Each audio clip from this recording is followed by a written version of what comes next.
ibyaha bya Babuloni bizashyirwa ku mugaragaro. Umukecuru akigomwa umunyu ntawugure, akajya gusengana boda boda, ariko agatura ibihumbi 20 ngo pastor amusabire umugisha. Iryo fuhi Imana ifitiye ako karengane k'iby'umwuka, gushakira ukuri mu nzego nkuru z'idini, gushakira agakiza mu nzego nkuru z'idini, ni nko gushakira umuzima mu bapfuye. Umuntu agahanura yambaye mini, yakwikubita hasi karise kajya hejuru. Ibi ngibi ntabwo ari ukwanduranya, nta nubwo ari ugucokoza amadini, ahubwo Imana yo ifuhira abantu bayo. Umuntu wese ushinga idini agateka imitwe, akarimanganya, agashaka kubyungukiramo, akayobya rubanda, iteka ryamuciriweho. Ndi hano kubabwira ngo Imana yagambiriye yuko ubutumwa bwiza buheruka butazabwirizwa nabo mu nzego nkuru z'idini, ahubwo nk'uko ubutumwa bwo kuza kwa Yesu bwamamajwe n'abashumba, niko n'Imana yagambiriye kuzagitoranya aboroheje bo mu isi, abagabo n'abagore batize cyane, ariko bizere ijambo ry'Imana. Umwigisha wo mu ijuru ari we Yesu Kristo yashyize ku ruhande abakomeye b'iyisi n'abakire, babandi bari baramenyereye kogezwa no guhabwa ikuzo nk'abayobozi ba rubanda, ahubwo injiji z'abarobyi b'i Galilaya batigishijwe, abo nibo Umukiza yabwiye ngo nimunkurikire nanjye zabagira abarobyi b'abantu. Iryo hame, Babuloni ntabwo ari umuntu utuye muri Amerika, Babuloni ntabwo ari ikintu runaka, ntabwo ari inyamaswa ituye mu ishyamba, ahubwo iki kintu bita Babuloni cyanditswe mu Byahishuwe 17 na 18 n'imvugo y'amarenga y'umwuka yerekanira ivuga amadini yayobye. Hari abantu benshi nabo bari mu madini, bareba ibiyaberamo, bareba kononekara kuyarimo, bareba ukuri kw'Imana kutakirangwayo, nuko nabo bakiyumvamo amapfa y'iby'umwuka, ariko bakagumishwa muri ayo madini. No kuvuga ngo none se abayobozi bose bashobora kuyoba amahame agenga ugukiranuka mu bucuruzi, ubwo butumwa bwiza bwugambije gutandukanya b'Imana n'ibyonona by'isi, bukabwira abantu ko bakwiriye kubana n'ababyeyi babo, umuntu ko akwiriye kubana n'abaturanyi be, umukoresha uko akwiriye kubana na shebuja, shebuja uko akwiriye kubana n'umukozi we, umwizera uko akwiriye kubana na mugenzi we mu itorero. Ayo mahame yose arahari. Ikimenyetso cyo gutabarana kivandimwe nicyo kizaranga abazabwiriza ubutumwa buheruka. Agatorero kose uzasanga nubwo kakwigira ko kabwiriza ubutumwa buheruka, ariko karimo umwiryane,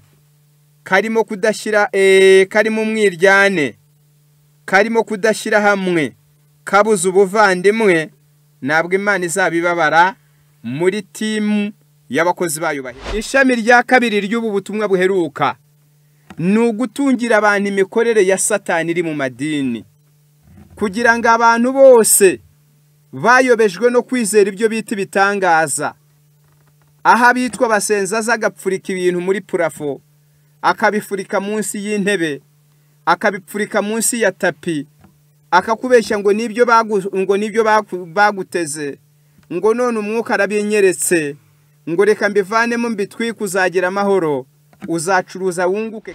Pasiteri akavuga ati reka gusiga amavuta kuko utabyara, ati kuramo isutiye nyasige ku mabere. Ibyo mwebwe iyo mubibona ntimubona ko ari imikorere ya Satani? Ati rero abana banyu ntibazakomeza gutsinda, abatsize ntibazabona akazi, keretse nanjye nimunyibuka mukangurira imodoka kano kamoto nka Linda Asa. Reka badukurikiye mwese tubaramutse mu izina rya Yesu. Uwiteka duhire.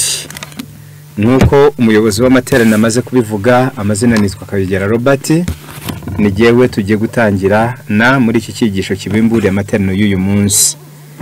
rero reka dusenge twiragize Imana mbere yuko dukomeza icyigisho. Turagushimye data ugira imbabazi uri mu ijuru, tugushimiye neza n'imbabazi zawe utugirira iteka uhabwa icyubahiro.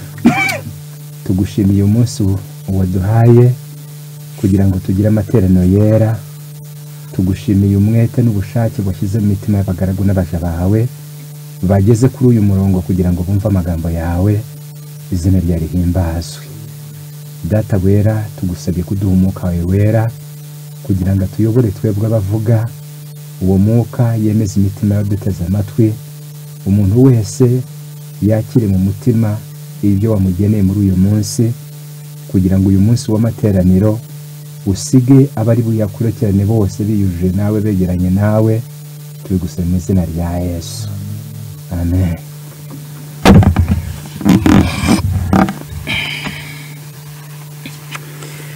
Reka twongere tubaramutse mu izina rya Yesu. Tugiye kwigira hamwe ijambo ritubwira ngo ubutumwa buheruka n'ababubwiriza. Muri iki cyigisho turaza kurebera hamwe ubutumwa buheruka bwahanuriwe iki gihe. Muri Bibiliya harimo ubutumwa bwinshi. Mu bihe bitandukanye Imana yagiye igenera abantu ubutumwa buhwanye n'igihe barimo. None rero tugiye kurebera hamwe ubutumwa bwagenewe kino gihe, ubutumwa bwahanuriwe kino gihe giheruka. Turaza kurebera hamwe intego zabwo. Icya kabiri turaza kurebera hamwe ababubwiriza, kuko mu isi hari abantu benshi babwiriza ubutumwa, ariko turaza kureba ababwiriza ubutumwa bwagenewe kino gihe n'ibibaranga. Ubwo turaba tumaze kubona icyerekezo cyeza cy'icyigisho cy'iby'Imana yagambiriye kudusangiza uyu munsi. Reka twubakire icyigisho cyacu kuri aya magambo ari mu gitabo cy'Abafilipi ibice 3 umurongo wa 15. Igitabo cy'Abafilipi ibice 3 umurongo wa 13. Bibiliya itubwira ibi bintu bikurikira, ari byo twifuza kubakiraho icyigisho cyacu. Igitabo cy'Abafilipi ibice 3 umurongo wa 15 haranditse ngo reka nsome wa 16. Ariko rero ukuri dusohoyemo aba ariko dukurikiza. Ndagira ngo mwite kuri iri jambo. Bibiliya iravuga ngo ukuri dusohoyemo aba ariko dukurikiza. Mu bihe byose byagiye bibaho, Imana yagiye igenera abantu ubutumwa buhwanye n'igihe barimo. Ubwo bukaba ari ubutumwa bugenewe icyo gihe. No muri kino gihe cyacu Imana yageneye abantu ukuri guhwanye n'igihe cyacu, naho tugiye kubakira, niko tugiye kurebera muri rusange. Mbere yuko tukureba, murankundira gato nshimangira ibyo maze kuvuga, ariko mbishimangize inyandiko zera yuko mu bihe bitandukanye Imana yagiye igenera abantu ubutumwa buhwanye n'igihe cyabo, kukaba ukuri ariko kw'icyo gihe.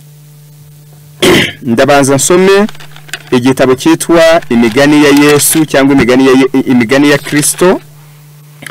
Ni igitabo cyitwa Imigani ya Kristo, urupapuro rwa 78. Handitsemo aya magambo nifuza yuko abantu b'Imana mudukurikiye muyazirikana mbere yuko turebera hamwe ubutumwa buheruka n'ababubwiriza. Haranditse ngo, for his church in every generation God has a special truth and a special work. Muri buri gisekuru Imana yabaga ifitiye itorero ryayo ukuri kw'icyo gihe, ukuri kwihariye kurebana n'icyo gihe, nanone n'umurimo wihariye urebana n'icyo gihe. Uko niko Imana yakomeje gukora. Urugero, Nowa yahagurutse mu gihe cye avuga ubutumwa bwira abaturage b'icyo gihe, arababwira ati nyuma y'imyaka 120 Uwiteka azateza isi umwuzure. Ayo magambo n'uyu munsi aracyanditswe muri Bibiliya. Ni amagambo y'ukuri yavuye ku Mana. Ariko uwayabwiriza none yaba avuga ubutumwa bwavuye ku Mana ariko butagenewe kino gihe cyacu, kuko kwari ukuri kw'icyo gihe. Ndagira ngo nongere some no mu kindi gitabo cyitwa umurimo w'ivugabutumwa cyangwa evangelism, kugira ngo noneho tubone kugera neza ku byo tugambirije. Muri kino gitabo cyitwa umurimo w'ivugabutumwa, ku rupapuro rwa 200 rw'icyo gitabo naho hashimangira ibi tumaze kuvuga, kugira ngo haranditswe hatya hati, urupapuro rwa 200 rw'iki gitabo cyitwa evangelism cyangwa se umurimo w'ivugabutumwa. In every age the Lord has had a special message for that people, for the people of that time. So we have a message for the people of this time, of this age. Haranditse ngo muri buri gihe, muri buri gisekuru, Imana yabaga ifite ubutumwa bwihariye bugenewe abantu b'icyo gihe. Ni nako bimeze muri iki gihe cya none, hari ubutumwa bugenewe abakino gihe cyacu. Ndumva nyuma y'aya magambo, ubwo umutwe w'amagambo wacu buri wese asobanukiwe impamvu yawo. Ubutumwa buheruka n'ababubwiriza. Rero nk'uko tumaze kubireba ko muri buri gisekuru Imana yabaga ifite ubutumwa bwihariye bugenewe abantu b'icyo gihe. N'uyu munsi hakaba hari ubutumwa bwihariye bugenewe ab'igihe cya none. Nibwo tugiye kureba. Ubutumwa bwihariye bugenewe ab'igihe cya none bwanditswe mu gitabo cy'Ibyahishuwe ibice 13, ibice 14, umurongo wa 6 kugeza ku murongo wa 12. Muri iki gitabo cy'Ibyahishuwe ibice 14, uwo murongo wa 6 kugeza ku wa 12, niho hari ubutumwa Imana yageniye ko bukwiriye ab'iki gihe cyacu gishyire herezo. Ubu butumwa buvuga bucya buti, biranditswe ngo ni ubutumwa bw'abamarayika 3, ariko ubwo turasoma kugira ngo dusobanukirwe. Ndasoma igitabo cy'Ibyahishuwe, turasobanura tumaze gusoma ibi bintu. Haranditse ngo, nuko mbona marayika wundi aguruka aringanije ijuru, afite ubutumwa bwiza bw'iteka ryose, ngo abubwire abari mu isi bose bo mu mahanga yose n'imiryango yose n'indimi zose n'amoko yose. Avuga ijwi rirenga ati, nimwubahe Imana muyihimbaze, kuko igihe cyo gucira abantu urubanza gisohoye. Muramye iyaremye ijuru n'isi n'inyanja n'amasoko. Uwo ni wo mugabane wa mbere w'ubutumwa bugenewe kino gihe. Mbere yuko tubusesengura, reka mbanze nsome bwose mburangize. Umurongo wa 8. Marayika wundi wa kabiri akurikiraho atiraguye Babuloni, umudugudu ukomeye wateretse amahanga yose inzoga, arizo ruba ry'ubusambanyi bwawo. Marayika wa gatatu akurikiraho avuga ijwi rirenga ati, umuntu naramya ya nyamaswa n'igishushanyo cyayo, agashyirwaho ikimenyetso cyayo mu ruhanga cyangwa ku kiganza, uwo ni uzanywa ku nzoga ariyo mujinya w'Imana yiteguwe idafunguwemo amazi mu gacuma k'umujinya wayo, kandi azababazwa n'umuriro n'amazuku imbere y'abamarayika bera n'imbere y'Umwana w'Intama.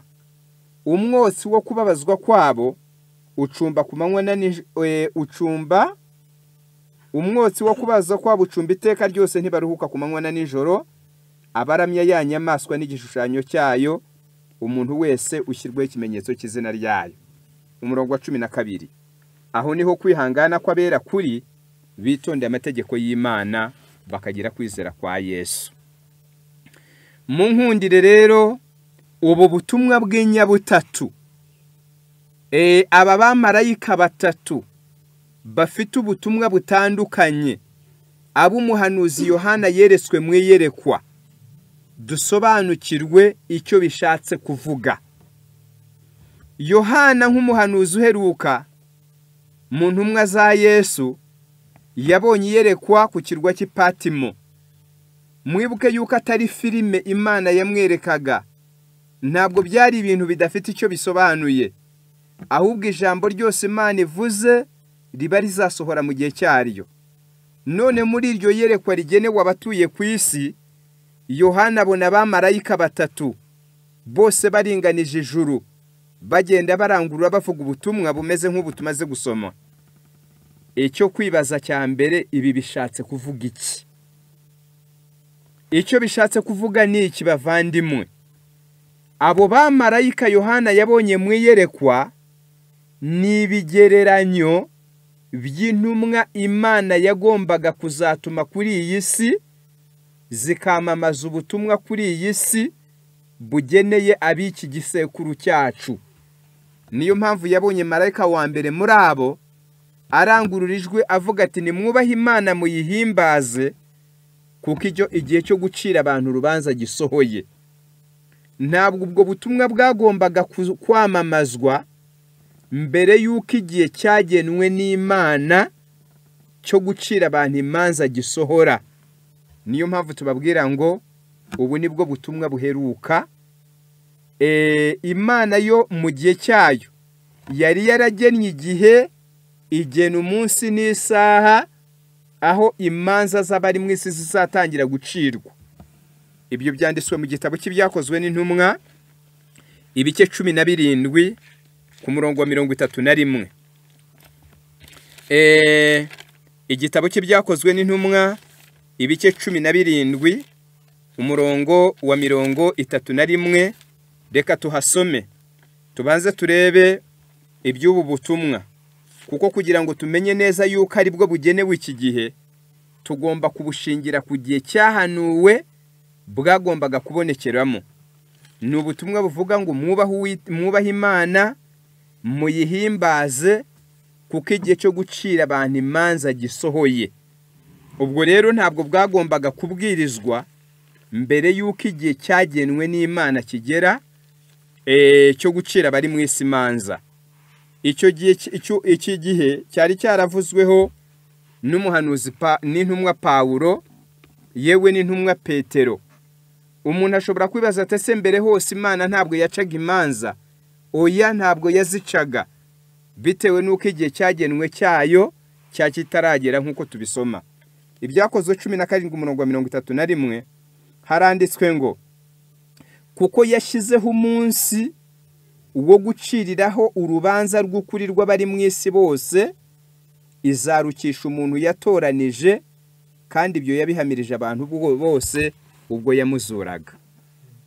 Noneho uyu ni Pawulo ahagaze mu gihe cye, abwira abo yigishaga n'abo yabwirizaga, arababwira ati vuba cyangwa kera urubanza rw'Imana ruzaza. Ariko nabo akaruvuga mu nzagihe, aravuga ati Imana yashyizeho umunsi izaciraho imanza z'ukuri abari mu isi, kandi urwo rubanza izarukisha umuntu yatoranije, ari we Kristo yazuye mu bapfuye. Byari ibintu bivugwa ariko bizaza nyuma. Noneho ubwo butumwa bwo mu Byahishuwe 14 buvuga ngo nimwubahe Imana muyihimbaze kuko igihe cyo gucira abantu urubanza gisohoye, bwagombaga gutangira kwamamazwa igihe nyirizina cyagenwe n'Imana gisohoye, kugira ngo abari mu isi badacirwa imanza bibatunguye. Kuba bifuza ibindi bihamya by'uko igihe cyo gucira abantu urubanza cyari kitaragera mu gihe cy'intumwa, mwabisoma mu gitabo cya kabiri, mu gitabo cya mbere cya Petero, cyangwa urwandiko rwa mbere rwa Petero ibice 4 ku murongo n'uwa 17. Niyo mpamvu buno butumwa buvugwa mu gitabo cy'ibyahishuwe ntabwo bwagenwe ko bwamamazwa n'intumwa mu gihe cyazo, kuko mu gihe cyazo urubanza rwari rutaragera, ahubwo ubu butumwa bwagombaga kwamamazwa igihe cyagenwe n'Imana cyo gucira abantu imanza gisohoye. Ngaho reka dusome igitabo cya Petero, nawe urubanza yarubonaga mu nzagihe. Igitabo cya mbere cya Petero ibice 4 umurongo wa 17, dore uko Petero yavuze ku by'urubanza nuko yabyigishijeho. Haranditse hati kuko igihe kigiye gusohora urubanza rukabanziriza mu b'inzu y'Imana. Ariko se niba rubanziriza kuri twe, iherezo ry'abatumvira ubutumwa bwiza bw'Imana rizamera rite? Uyu ni Petero. Nawe igihe cy'urubanza yakibonaga mu nzagihe, maze aravuga ati igihe kigiye gusohora urubanza rutangire mu b'inzu y'Imana. Ubwo rero iyo twiga ubutumwa buheruka n'ababubwiriza, tukiri kuri iyi ngingo ya mbere yerekana ubutumwa buheruka, bwagombaga n'ubu bwo mu byahishuwe buhishurira abantu isaha y'urubanza. Hari igihe cy'imbabazi Imana yari yarageneye abari mu isi kugira ngo muri cyo babwirizwe ubutumwa bwiza, bahendahenderwe kwiyuzuza n'Imana, baburirwe ingaruka y'ibyaha byabo, babwirwe iteka ry'aho ibyaha byabo bizabazika, maze nyuma y'icyo gihe urubanza rutangire. Icyo gihe cyo guhendahendwa kw'abari mu isi ngo biyuzuze n'Imana cyanganaga n'imyaka 2300 yagombaga gutangira mbere y'ivuka rya Yesu, uhereye batangiraga itegeko ryo kubaka Yerusalemu bayisana. Ubwo buhanuzi bwanditswe mu gitabo cya Daniel 8 n'ibice 9. Uhereye icyo gihe, iherezo ry'icyo gihe Imana yageneye abari mu isi ngo bahendahendwe cyagombaga kugera kurangira mu mwaka w'1844. Ubwo ni ukuvuga ngo ni mu kinyejana cya 19.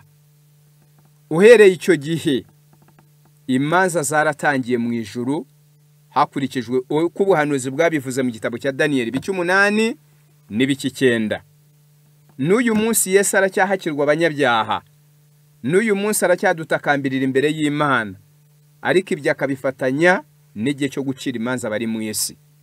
None uhereye icyo gihe nibwo ubutumwa bwiza buheruka bwagombaga gutangira kwamamazwa.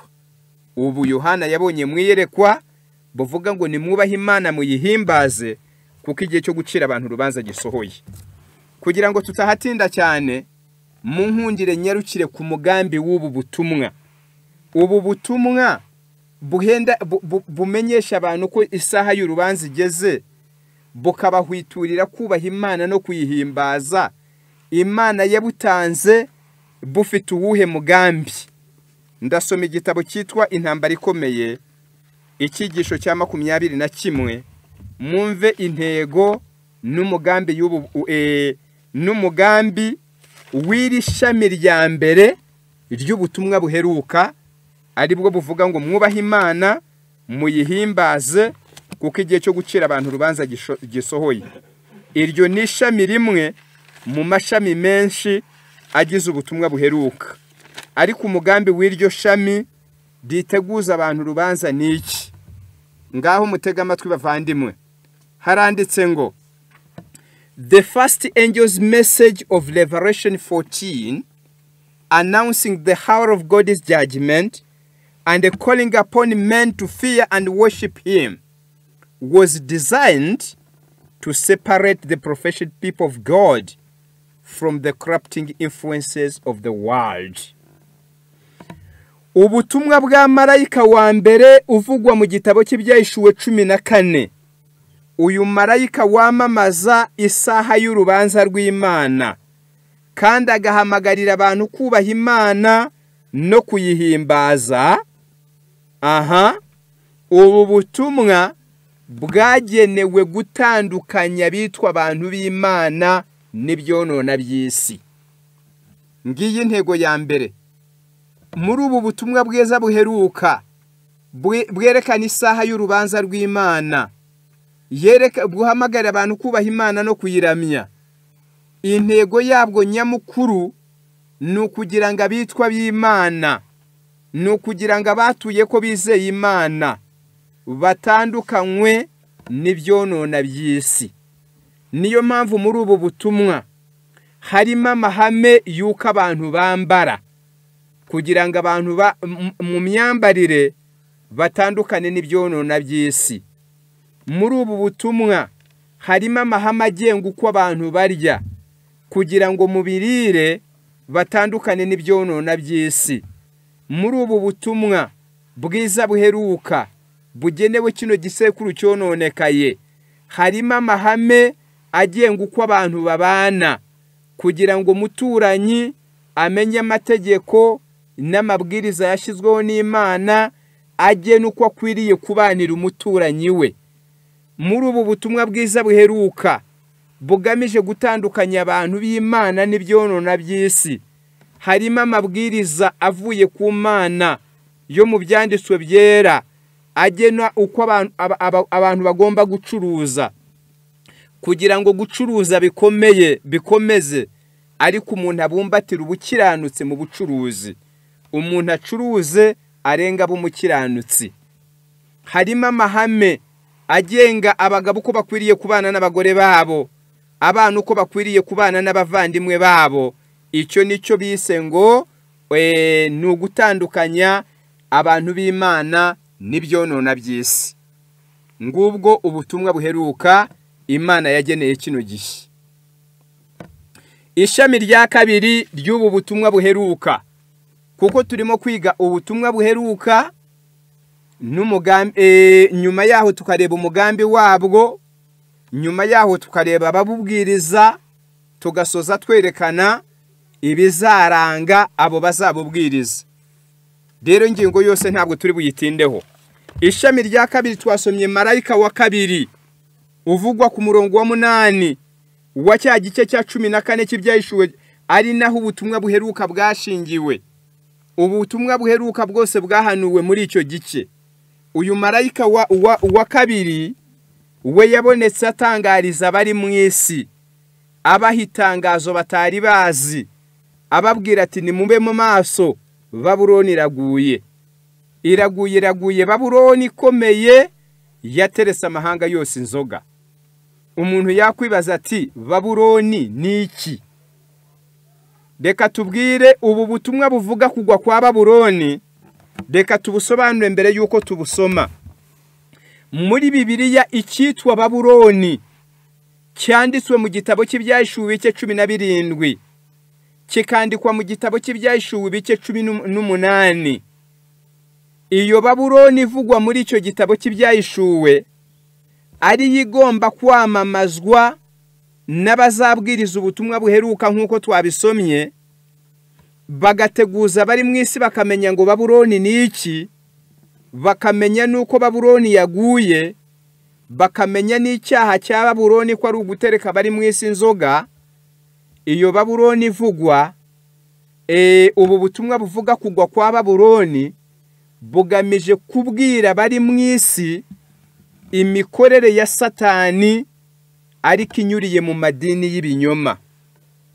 Reka mbabwire, mu kaga kugarije isi gatuma benshi mu batuye isi batazajya mu ijuru.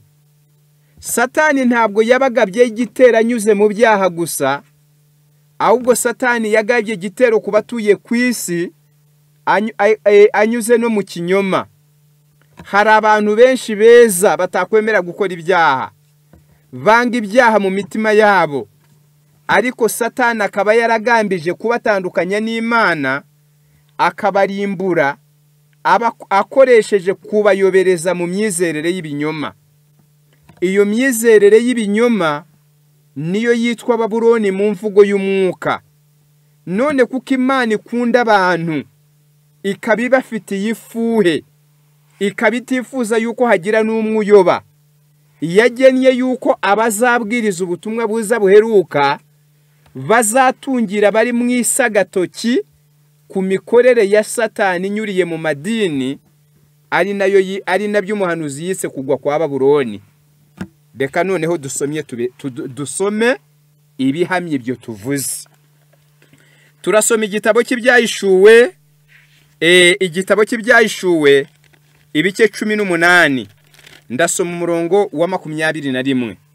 Mu iyerekwa rya gihanuzi ibyo umuhanuzi yarabyeretswe, maze abibona atya kandi yandika atya: nuko marayika ukomeye aterura igitare kimeze nk'urusyo runini, akiroha mu nyanja, ati uko niko Babuloni umudugudu ukomeye uzatembagazwa, kandi ntuzongera kuboneka ukundi.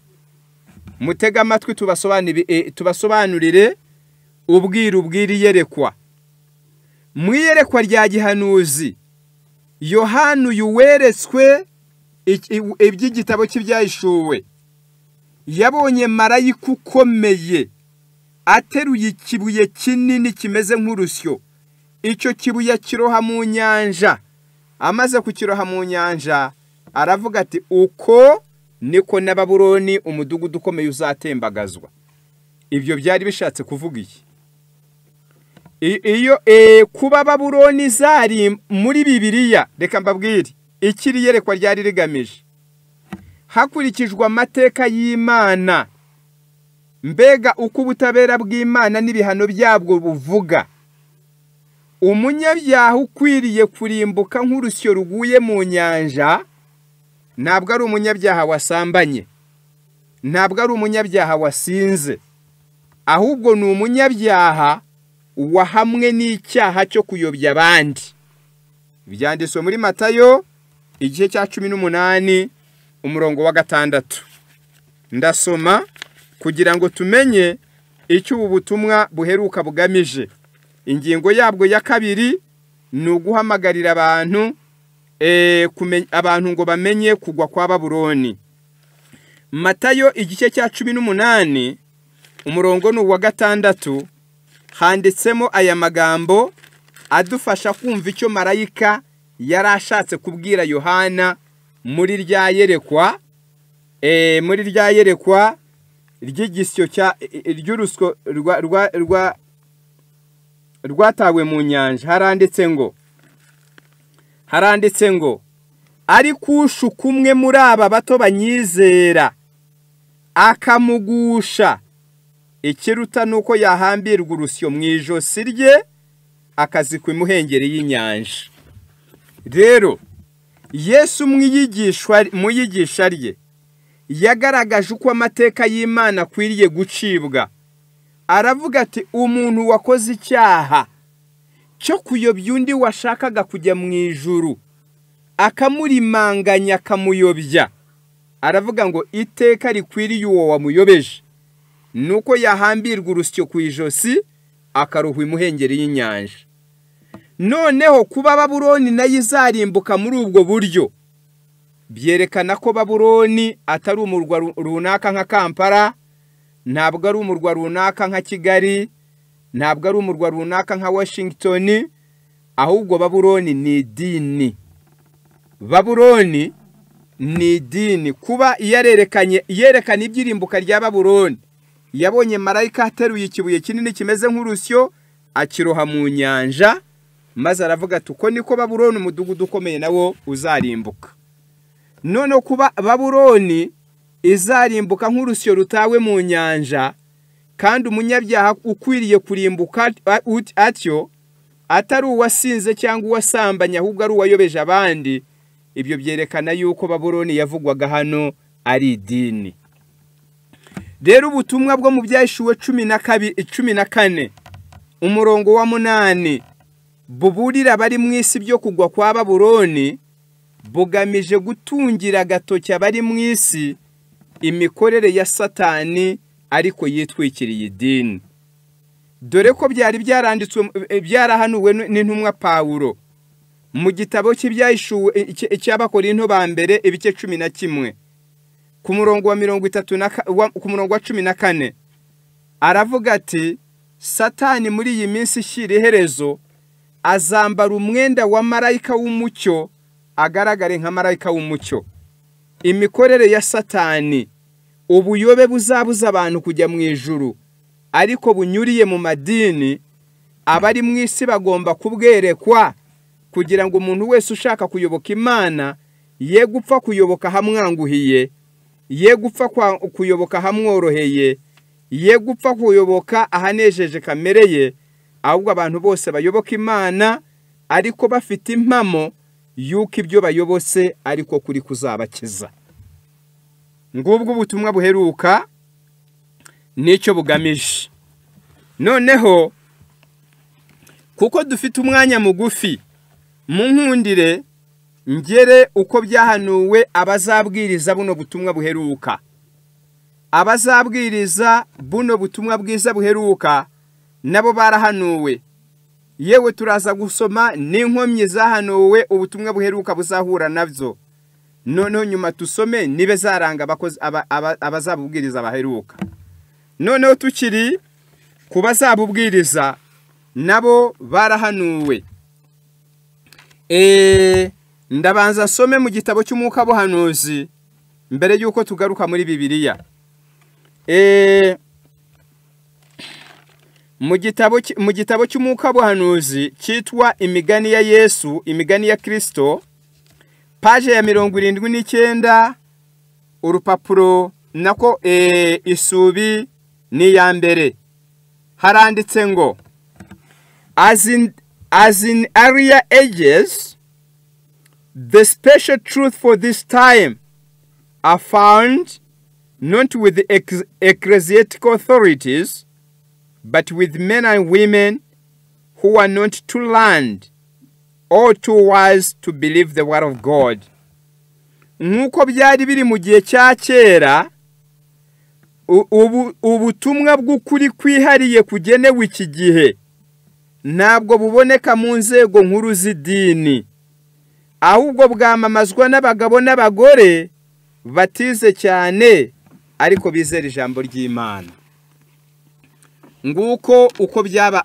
Mwibuke yuko Imana ikorera ku ihame rivuga ngo ibyahozeho nibyo bizongera kubaho. Umubwiriza igice cya mbere, igice cyake umurongo wa 9. Ubutumwa bwo kuza kwa Yesu ubwo yazaga ku isi aje gupfira bari mu isi, ntabwo inkuru yo kuvukwa kwe yamenywe n'abatambyi, ntabwo inkuru yo kuvukwa kwe yamenywe n'abafarisayo.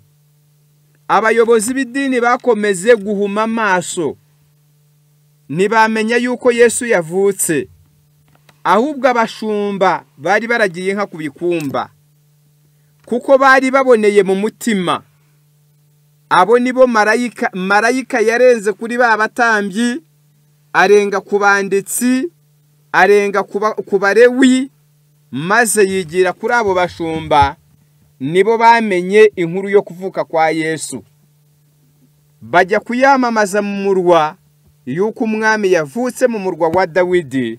Iyo nkuru itungura abatambyi, baranayanga, bayangishwa nuko ubwo butumwa atari bo babwamamaje, cyane ko bari barishizemo yuko nta wundi muyobora Imana yavugira mutari bo. N'uyu munsi niko bimeze. Igitabo kiratubwiye ngo nkuko byari biri mu minsi ya kera, ukuri kw'iki gihe, ukuri kwihariye kwagenewe kino gihe, ntabwo kuboneka mu nzego nkuru z'idini, ahubwo kwamamazwa n'abagabo n'abagore batize cyane ariko bizera ijambo ry'Imana.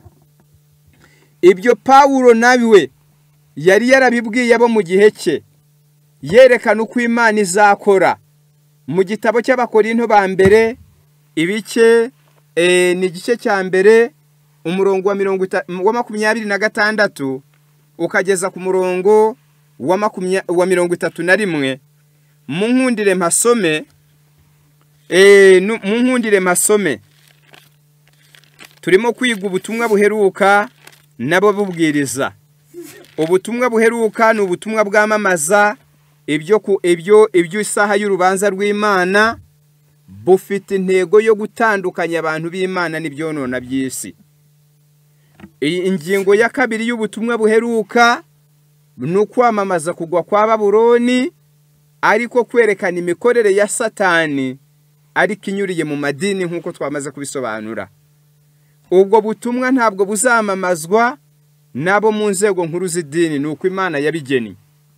Nk'uko ubutumwa bwo kuza kwa Yesu, inkuru y'ivuka rya Yesu i Betelehemu itamamajwe na Kayafa umutambyi mukuru, ntiyamamazwe na Ana umutambyi mukuru, ahubwo Imana ikabanyuraho ikabarengaho, igasanga abashumba ku gikumba cy'inka aho baraye baraririye amashyo yabo, kuko bari baboneye mu mutima baciye bugufi.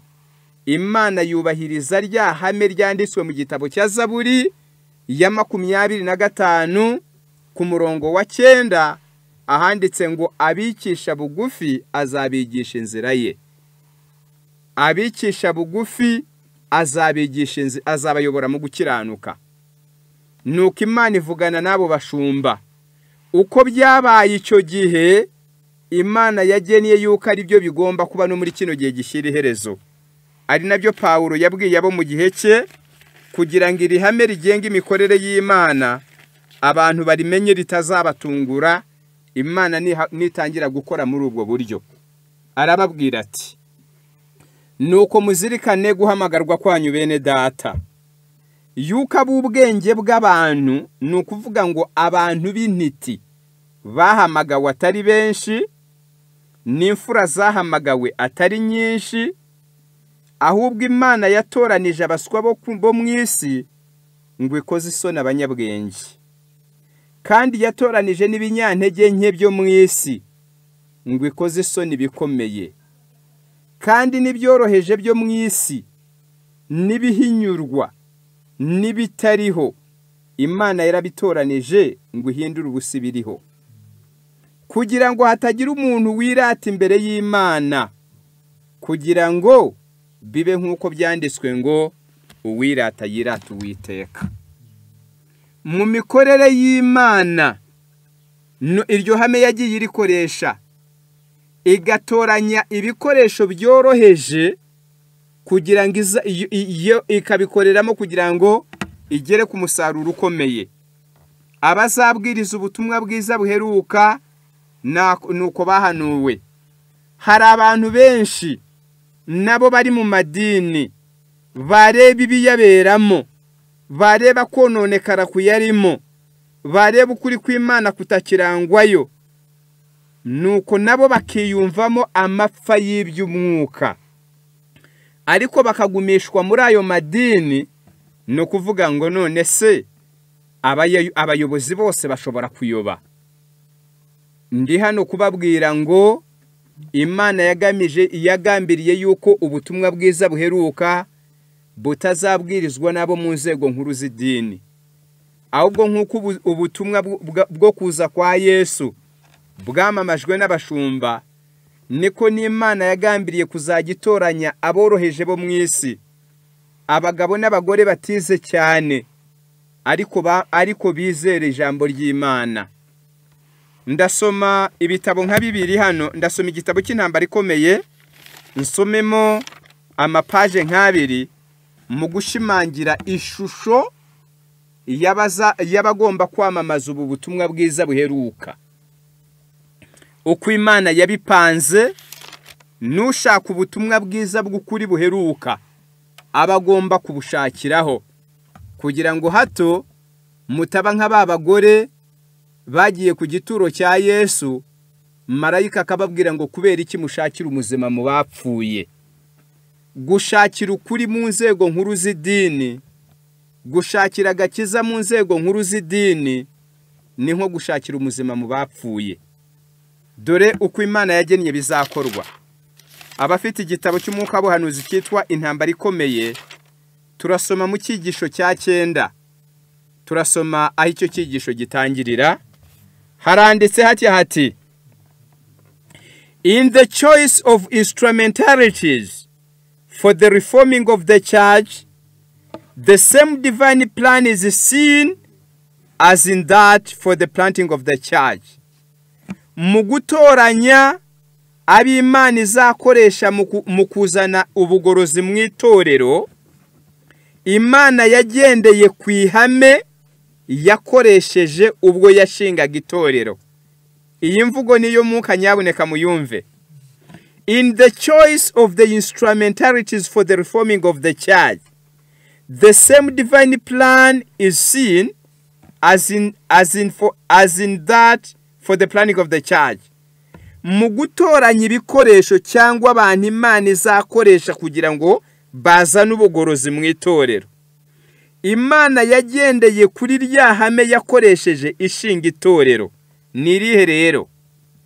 The heavenly teacher passed by the great men of the earth, the titled and wealth, who were accustomed to receive praise and homage as leaders of the people.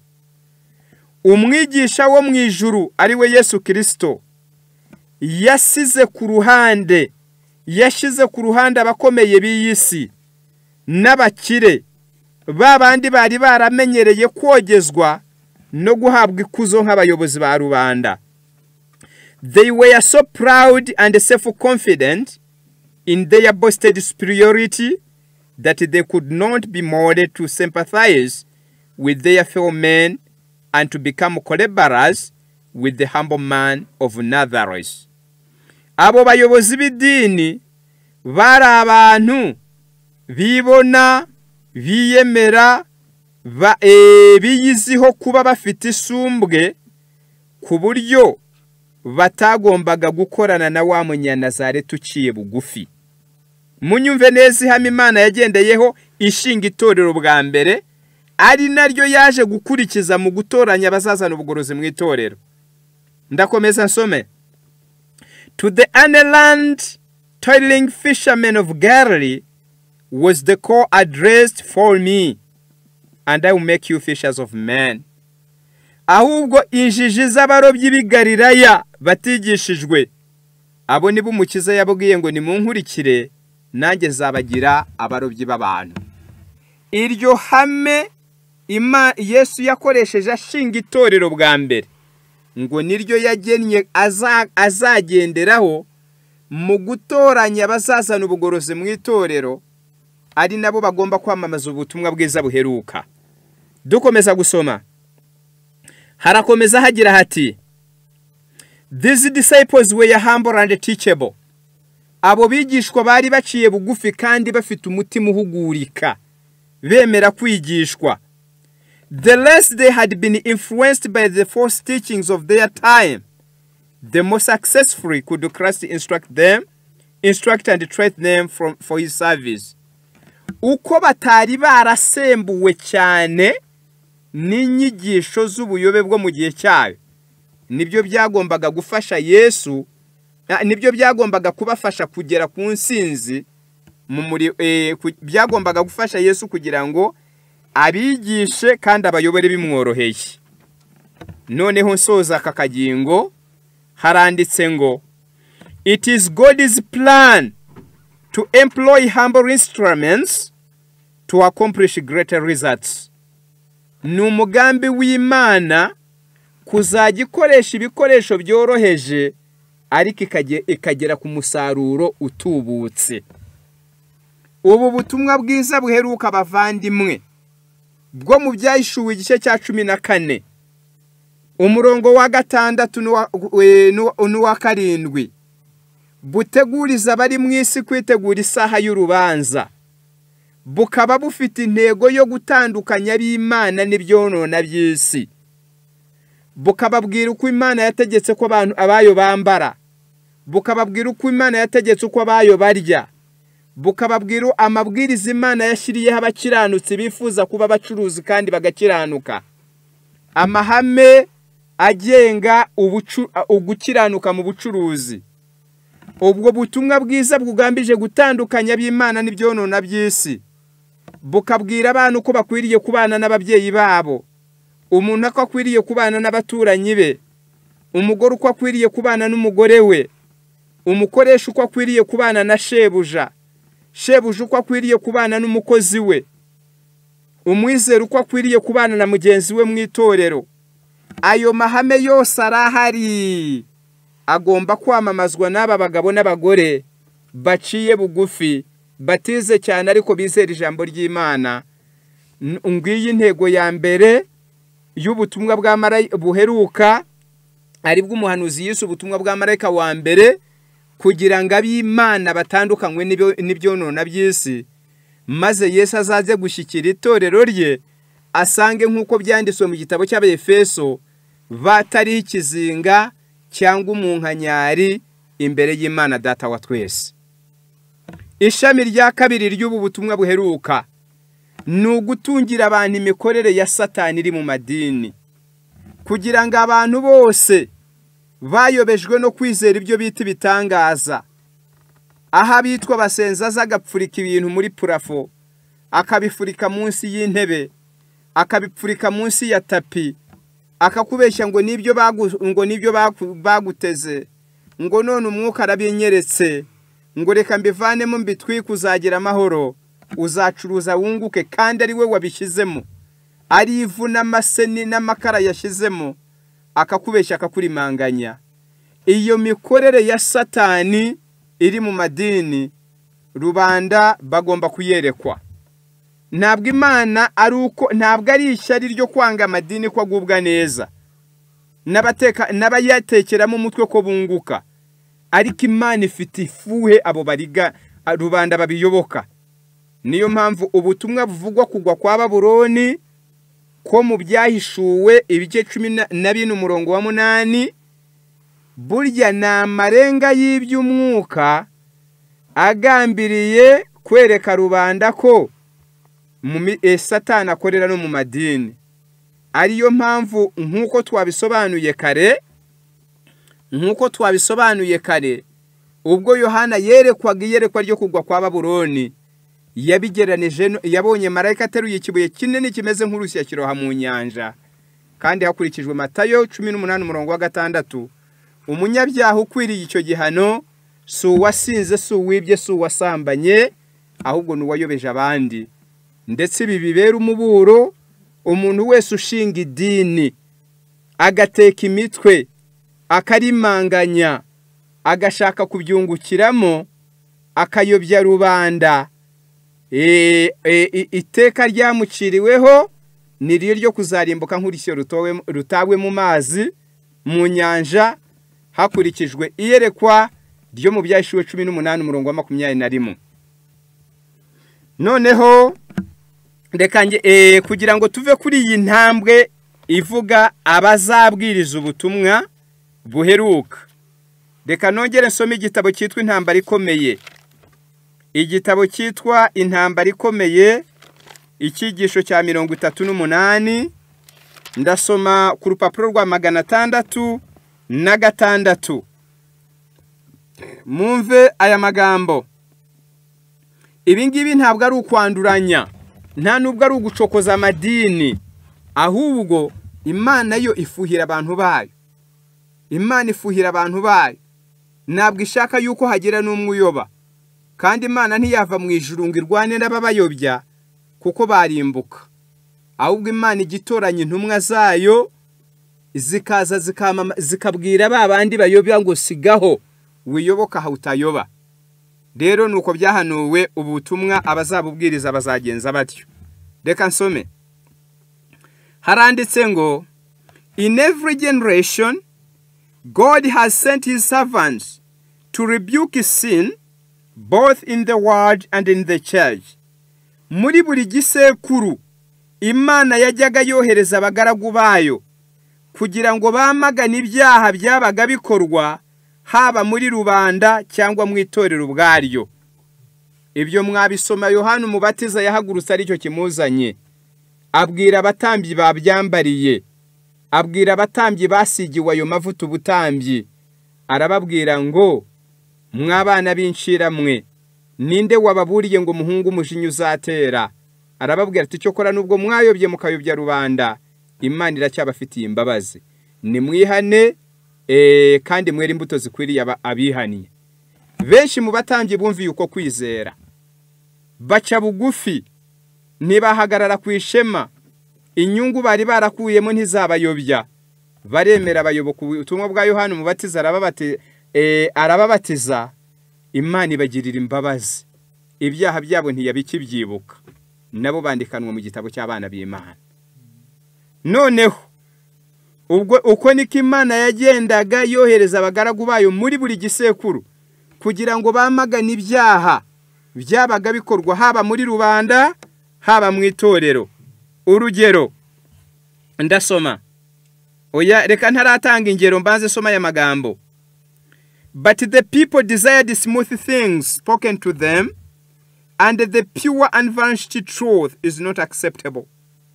Gusa rubanda bo bakomezaga kwikundira kuko babwirwa utuntu tworoheje, maze ukuri gukakaye ntibashaka kugutegera ntibakwemere ngo bagutegera amatwi.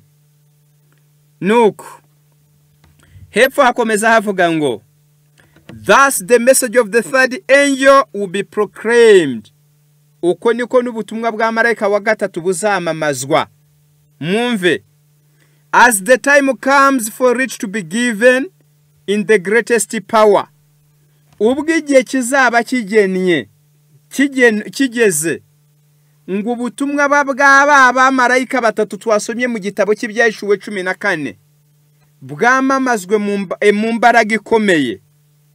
The Lord will work through humble instruments. Imana izakorera mu bagaragu bayo cyangwa mu bikoresho biciye bugufi. Ibikoresho biciye bugufi bivugwa hano n'abagabo n'abagore batabisigiwe, batabyigiye, batahawe ubwo butware n'idini.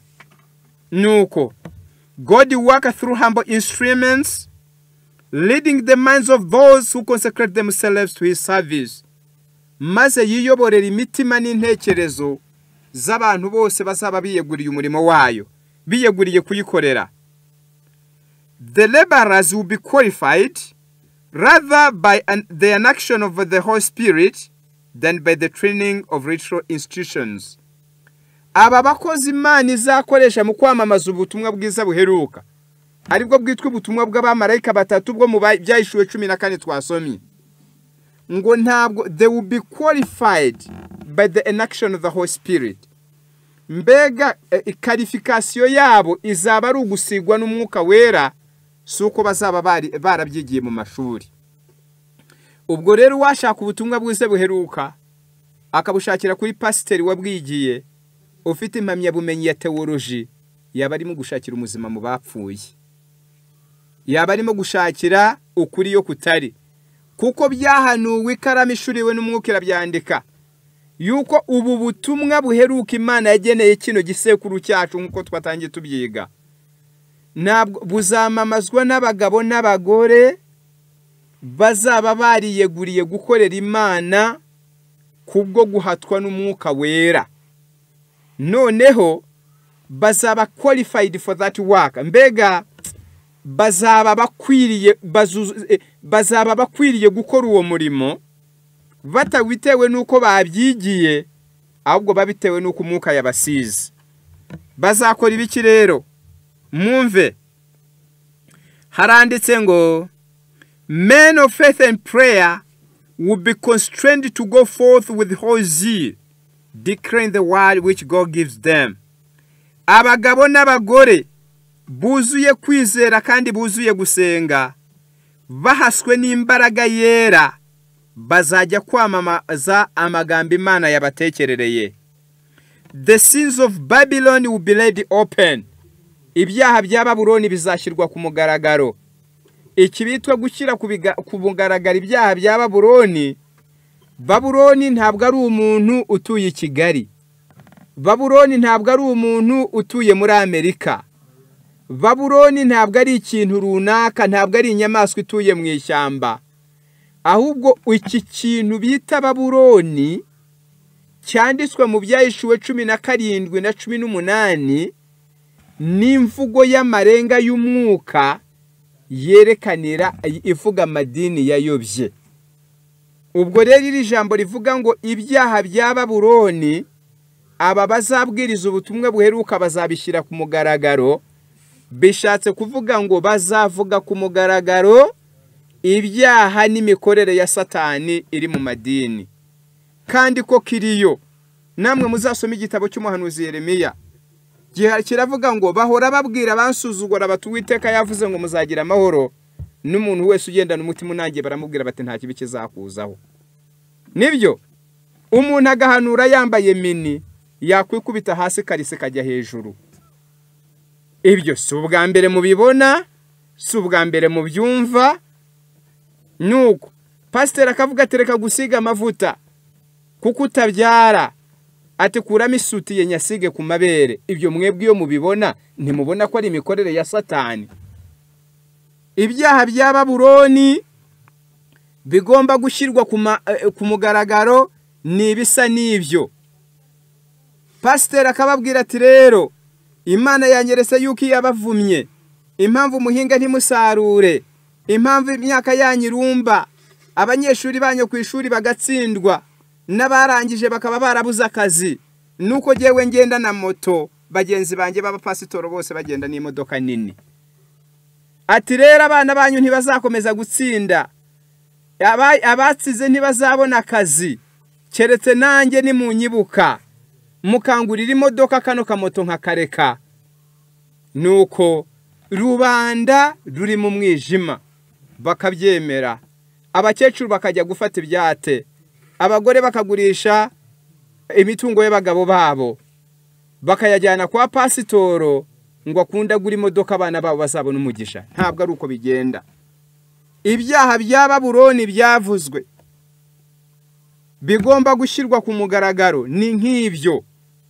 Gukora kwa Satani kunyuriye mu madini, abantu biringijwe bitari byo, aho gushaka agakiza ku Mana barajya gushaka y'ubukire, barajya gushaka y'ubukire. Aho niho usanga umuntu yiyirije ubusa iminsi natarya, abandi biyiriza 7.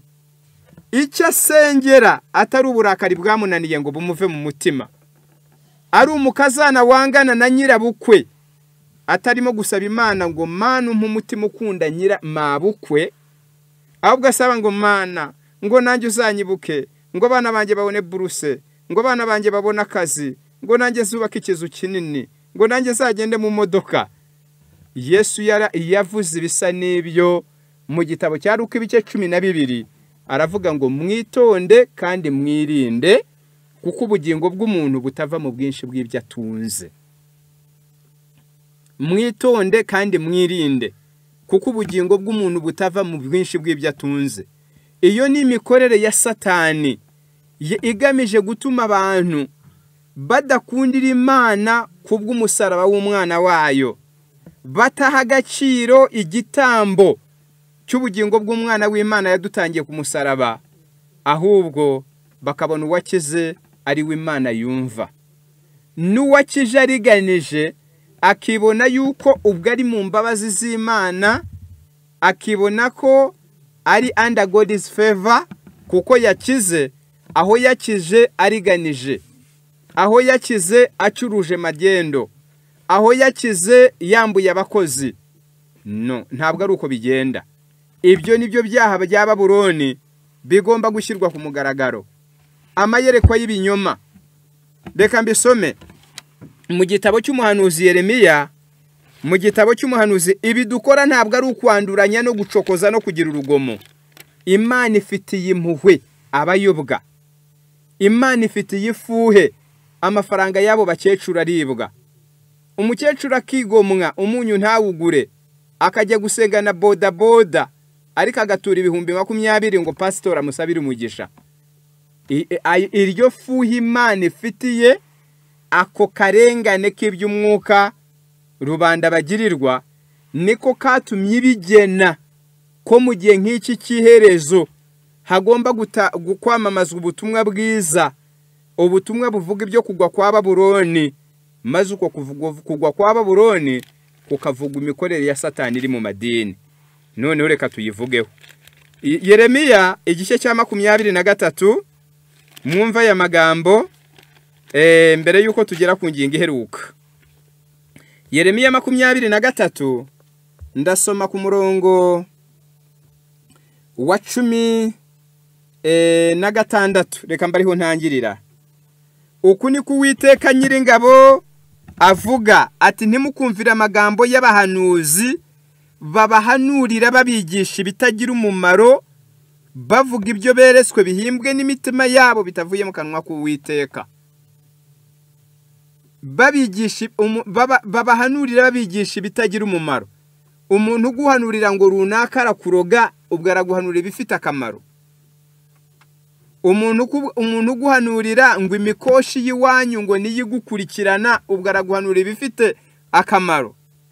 Uwiteka aravuga ati ntimukumvire amagambo y'abahanuzi babahanurira babigisha ibitagira umumaro, bavuga ibyo beretswe bihimbwe n'imitima yabo bitavuye mu kanwa k'Uwiteka.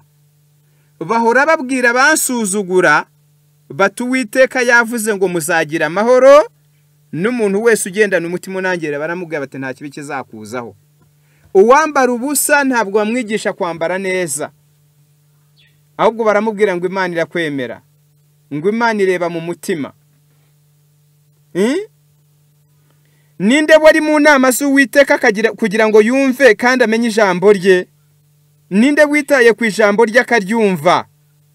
Dore umugaru w'Uwiteka ari wo mujinya wuraje, ni ukuri n'umuyaga w'ishyuhera uri mu mugaru, ugiye kugwa ku mitwe y'abanyabyaha. Uburakari bw'Uwiteka ntibuzigarura keretse amaze gusoza imigambi y'umutima we. Mu minsi y'iherezo nibwo muzabimenya neza. Ahari mwavugaga muti ibyo byavugwaga n'ibyabo mu Bisirayeli mu gihe cya Yeremiya. Oya, ijambo ry'Imana avuze ngo mu minsi y'iherezo nibwo muzabimenya neza. Umurongo wa 21, abo bahanuzi sijye wabatumye ariko barihuse, sinavuganye nabo ariko barahanuye. Ariko iyo baba barahagaze mu nama zanje, baba barumvishije ubwoko bwanjye amagambo yanjye, bakabayobora ngo bave mu nzira yabo mbi no mu migenzereze yabo mibi. Umuhanuzi Imana yatumye ntuzakubwira ngo wambara ubusa, ntabwo wakwambara ubusa ngo ucumuze abahisi n'abagenzi, ngo sitaza abagukunda n'abatagukunda, maze ngo gusenga kwawe kuzumvirwe. Uzakubwira atyo akuvana mu migenzereze yawe mibi, uzamukunda uwo niwe uzabuhanura iby'ukuri. Ariko aba bahanuzi Imana ivuga hano bahora babwira abasuzugura Imana bati Uwiteka yavuze ngo muzagira amahoro. Ndasoma Uwiteka arabaza ati mbese mwibwira ko ndi Imana ya hafi gusa ntari Imana ya hose na kure? Hari uwabasha kunyihisha hiherereye simubone? Niko Uwiteka abaza. Sijya ukwiriye ijuru n'isi? Numvise ibyo abahanuzi bavuze bahanura ibinyoma mu izina ryanjye ngo nareretswe. Reka mbwira umuntu wese ukunda Imana, niba hari ikintu cyo kwitondera mu isi ya none ni nareretswe. Uwiteka nukavuze. Mu byaha bigize kugwa kwa Babuloni harimo nareretswe. Neretswe bakuroga, neretswe ibitabye inyuma y'inzu yawe. Niba atari ubupfumu, ibyo ni ibiki? Ibyo nibyo byaha bya Babuloni bigomba kwamamazwa bikavugwa, kugira ngo abayoboka Imana, abamenetse imitima, abeza bashaka gukorera Imana batayobwa nabo Satani yahanzweho, cyangwa se nabo na Satani atahanzeho, ahubwo batetse imitwe yo guhimba amayerekwa y'ibinyoma kugira ngo babone amaramuko. Nguko ubutumwa bwiza buheruka buzamamazwa. Ibi byose nari mbisomeye kugira ngo mwumve rya jambo rivuze ngo ubwo igihe kizaba kigeze, kugira ngo iby'Imana yeretswe Yohana mu gice cya 14 bivuga ubutumwa bw'abamarayika batatu, ubwo igihe kizaba kigeze ngo ubwo butumwa bwamamazwe mu mbaraga ikomeye. Imana izahagurutsa abagabo n'abagore ibatoranirije kuri karifikasiyo ebyiri. Ntabwo izareba ngo barize, ntabwo izareba ngo idini rirabemera, ahubwo izahagurutsa abagabo basenga kandi bafite kwizera. maze basunikwe n'umuhati wera bajye kwamamaza amagambo y'Imana. Biranditswe ngo ibyaha bya Babuloni bazabishyira ku mugaragaro. Bazabwira abasenga bose banga amategeko y'Imana, bakanigisha abandi gusuzugura amategeko y'Imana, babamenyeshe ko uko kwizera kutazabakiza, ahubwo ko bari munsi y'umujinya w'uburakari bw'Imana, cyane ko umurongo wa 12 wa cya gice cya 14 cy'ibyahishuwe wasoza uvuga ngo aho niho kwihangana kw'abera kuri, bitondera amategeko y'Imana kandi bakagira kwizera Yesu. Ibi bishaka kutwigisha ko kwizera kuzima kwahesha nyirakagakiza, uko umuntu yakwizera akaba yezeye ibiri byo, kugomba kuba kubakiye kuri izo nkingi ebyiri: umuntu yizera Yesu Kristo kandi akomeza amategeko y'Imana. Deka ngere ku ngingo isoza. Ibanziriza isoza ndabanza kuvuga ku nkomyi ubu butumwa buheruka buzahura nazo. Ubutumwa buheruka buzahura n'inkomyi nyinshi, ariko kuko tudafite umwanya wo kuzivuga zose ndavuga imwe. Buzahura n'abigisha bazashaka kubukoma mu nkokora b'idini, bababwira bati murakabije kwihuta, ibyo muvuga ni iby'ukuri ariko ntabyo igihe cyabyo kiragera.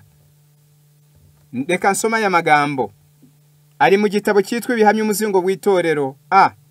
Ibihamya by'itorero umuzingo wa 5, murambabarira. Ibihamya by'itorero umuzingo wa 5, ndasoma urupapuro rwa 715. Harimo aya magambo avuga ati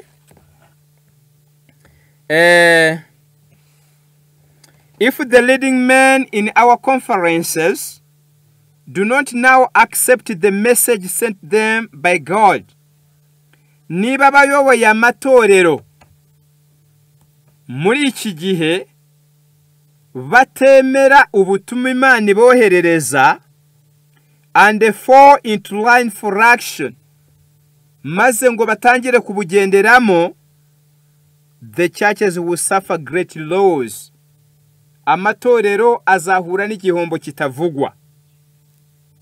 When the watchman sees the sword coming, give the trumpet a certain sound, the opportunity to make ready for a conflict. Iyo umurinzi abonye inkota ije akavuza impanda mu ijwi risobanutse, okay, the people along the line will echo the warning, and they will have opportunity to make ready for the conflict. Umurinzi nabona inkota ije akavuza impanda mu ijwi risobanutse, abari buryumve ryose nabo bazasubiramo iryo jwi, maze abantu babe biteguye urugamba. But too often the leader has stood hesitating, seeming to say, let us not be in too great haste. Ariko akenshi abayoboye amatorero basa nkaho babatwa no gushidikanya, bagasa n'abavuga ngo nimureke twe gukabya kwihuta. Nimureke twe gukabya kwihuta. Yego, there may be a mistake, bishobora kuba ari amakosa. We must be careful not to raise the false arm. Tugomba kwirinda ntituvugirize induru busa. The very hesitance and uncertainty for his part is crying peace and safety. Do not be excited, be not be alarmed. Uko kujijinganya no kutemera ubutumwa, abantu bagakomeza kujijinganya, bihwanye no kurangurura ubwira abantu ngo na amahoro ntimugire icyo mwikanga. ubu butumwa bwiza buheruka igihe cyabwo cyo kwamamazwa cyaragenwe kandi cyarageze, nicyo kino gihe turimo. Ariko abayoboye amatorero bavuze za konferansi, ubwo abadive barabyumva neza, kubwo kutagandukira uyu muburo, kubwo kujijinganya, bituma rubanda bakomeza gutegereza ngo hari ikindi gihe cy'ububyutse kizaza, ubutumwa buheruka buze, nyamara igihe ari iki, bazabwanga ko abayuda babunyaga butazongera kubugarurirwa. Rero reka tujye ku ngingo iheruka, ibizaranga aba bantu b'Imana bazabwiriza ubutumwa bwiza buheruka. Byanditswe, icya mbere ni iki: ubu butumwa buzabagira abavandimwe, ntabwo bazabonekamo kurobanurana, kuko byanditswe mu gitabo cy'Abagalatiya ibice 3:26 kugeza ku 29 yuko muri Kristo nta muyuda, nta mugiriki, nta w'imbata, nta w'umudendezo. Ubu butumwa bwiza bugomba kubakira ubuvandimwe, ikimenyetso cy'ubuvandimwe budashidikanywa, ikimenyetso cyo gutabarana kivandimwe, nicyo kizaranga abazabwiriza ubutumwa buheruka. Agatorero kose uzasanga nubwo kakwigira ko kabwiriza ubutumwa buheruka, ariko karimo umwiryane, karimo kudashyira hamwe, kabuze ubuvandimwe, ntabwo Imana izabibabara muri timu y'abakozi bayo baheruka. Haranditse hati, ndasoma amagambo ari mu gitabo cyitwa ubutumwa bwatoranijwe, umuzingo wa mbere, urupapuro rwa 259. Haranditse hati, nkuko as the children of God, then as the children of God are one in Christ, how does Jesus look upon caste, upon society distinctions, upon the division of man from his fellow man because of color, race, position, wealth, birth, or attainments? Arabaza ati, ubwoko k'abana b'Imana ari umwe muri Kristo, mutekereza ko Yesu areba ate abantu be iyo bagize amacakubiri, bakarobanurana bashingiye ku nzego umuntu arimo, bashingiye ku nzego umuntu arimo, bashingiye ku moko, ku ibara, ku bukire n'ibyo umuntu yagezeho. The secret of unity is found in the equality of believers. Ibanga ry'ubumwe riri mu buringanire bw'abizera muri Kristo. Ni nayo mpamvu ubona amadini yananiwe gushyira hamwe. Kurya baba bafite inzego zisumbanwa, icyubahiro kigasumbanwa, umushahara ugasumbanwa, ijambo rigasumbanwa, bijya bibananira gushyira hamwe. Ubu butumwa bwiza buzasohoza icyo Yohana yahanuye, nako Yesaya yahanuye mu gitabo cya Yesaya ibice 40:5, avuga ngo imisozi n'udusozi bizamanurwa, ibikombe nabyo bizahurwe, noneho habeho equality, habeho kuringanira. Abantu b'Imana banganya agaciro imbere y'Imana no mu itorero. Noneho icyo nicyo kizaranga abazakorera Imana, abazakorera Imana bakarangiza uyu murimo uheruka. Icya kabiri, they are separated from worldly customs. Ubu butumwa buheruka, nkuko twabisomye kare yuko bufite intego yo gutandukanya ab'Imana n'imigenzereze y'ab'isi, cyangwa no kononekara kw'iby'isi. Bugomba gutandukanya abantu n'imigenzo y'isi. Burimo kagira ibyayo, iyi mico karande itubaha ijambo ry'Imana, itandukanye n'umucyo w'ijambo ry'Imana, ubutumwa bwiza bugomba kuyikuramo abantu maze bakaba abimbata, nako bakaba abumudendezo batakizirikwa n'ububata bw'imigenzo. Ndasoma aya magambo, haranditse ngo the world is full of customs, superstitions and practices. Isi yuzuye imigenzo n'imihango n'imiterekero. In almost everything, muri buri shami ry'ubuzima harimo imigenzo. Burial services, marriage feasts, haba mu gushyingura, haba mu gucyuza amakwe, hari isi yuzuye imigenzo y'ubwoko butandukanye. God bids us to separate from them. Imana iradutegeka ngo twebwe abagabanye uko kwizera dutandukanye n'iyo migenzo n'imigenzereze y'isi. Rero icyo ni icya kabiri kizaranga abagomba kubwiriza ubutumwa buheruka. Igiheruka ndi butindeho kandi nkakivuga ni ugufasha imbabare. Gufasha imbabare. Byanditswe mu gitabo cy'umuhanuzi Yesaya yuko misiyo yazanye Yesu hano ku isi yari kubiye mu mashami abiri. Ishami rya mbere riravuga ngo kubwiriza abagwaneza ubutumwa bwiza. Irya kabiri ryitwa guhoza abarira bose. Ndagira ngo nsobanure ibyo ngana ku musozo. Kubwiriza abagwaneza ubutumwa bwiza biri mu mashami abiri. Icyo umuhanuzi yise kumenyesha abantu umwaka w'imbabazi z'Uwiteka no kumenyesha abantu umunsi Imana yacu izahoreramo inzigo. Ubwo ni ukuvuga ngo kumenyesha abantu umwaka w'imbabazi z'Uwiteka ni ubutumwa bw'ibyiringiro bubwirwa umunyabyaha umenetse mu mutima, umunyabyaha ushengutse mu mutima, umunyabyaha urambiwe ibyaha bye, umunyabyaha wemeye yuko Imana iriho, umunyabyaha ubabajwe nuko nawe yashavujwe ku Mana, umunyabyaha utewe ubwoba nuko yahemukiye Imana, umunyabyaha utewe ubwoba n'ibihano by'Imana bitazabura kugwirira inkozi z'ibibi.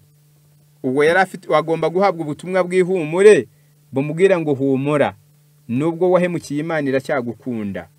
Imana yatanze igitambo mu mwana wayo kugira ngo abayihemukiye buzuye nawe.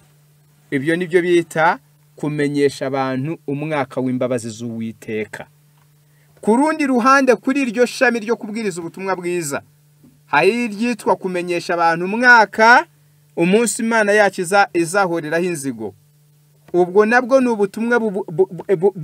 ni ubutumwa bw'umuburo bubwira umunyabyaha w'intaragahanga ukibikunze udashaka kubivamo, uwo bidateye ubwoba ukibikomeje, bukamubwira ngo vuba cyangwa kera Imana izahora inzigo kuri ibyo.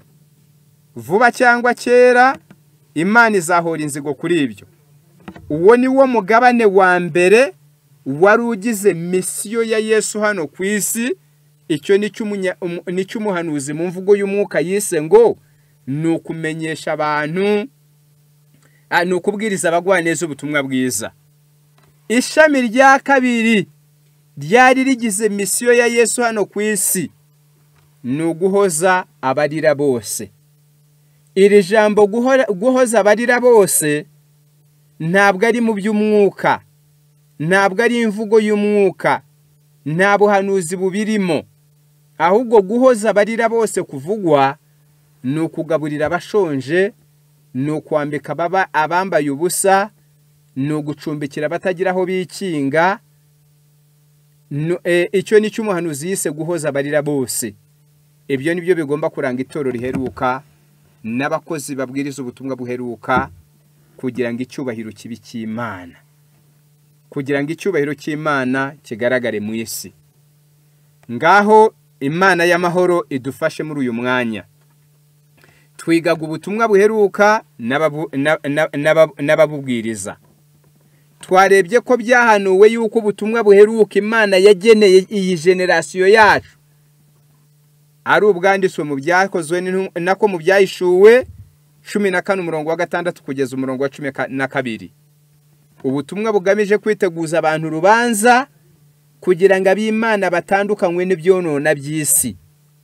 Ubutumwa bugambiriye guhishurira isi imikorere ya Satani iri mu ishusho y'idini, y'amadini, uburiganya bwa Satani buri mu madini, kugira ngo abantu uretse kuba beza mu mico ariko bagire no kwizera kuzima.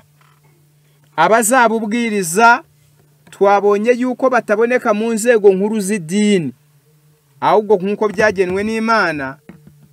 Ubutumwa bw'iki gihe bwamazwa n'abagabo n'abagore baciye bugufi, batize cyane ariko bizera ijambo ry'Imana. Icya gatatu, ubu butumwa bwiza buzahura n'inkomyi y'amatorero azabwira abayoboke bayo bati nyabuneka ibyo abo bantu bavuga n'iby'ukuri, ariko igihe cyabyo ntikiragera. Ibyo bavuga n'iby'ukuri ntiwabivuguruza ukoresheje Bibiliya, ariko mwe muretse kubyemera igihe ntabwo kiragera. Barababeshya, igihe cyarageze. Noneho igiheruka ibizaranga abazabwiriza hano ubutumwa bwiza, abazabwiriza buno butumwa aribo bakozi baheruka, bazaba abagabo n'abagore batabyigiye, ahubwo basenga kandi bizera, basunitswe n'imbaraga idakumwirwa y'umwuka w'Imana, barangwe n'ubuvandimwe butekanyiza, barangwe no gutandukana n'imigenzo y'iyi si, barangwe no gutabara imbabare nk'uko bikubiye muri misiyo ya Yesu yamuzanye ku isi, nawe yirangije akavuga ngo uko data yantumye nanjye niko mbatumiye. Imana ibidushoboze mu izina rya Yesu. Linda Afya. Kora subscribe, sabona.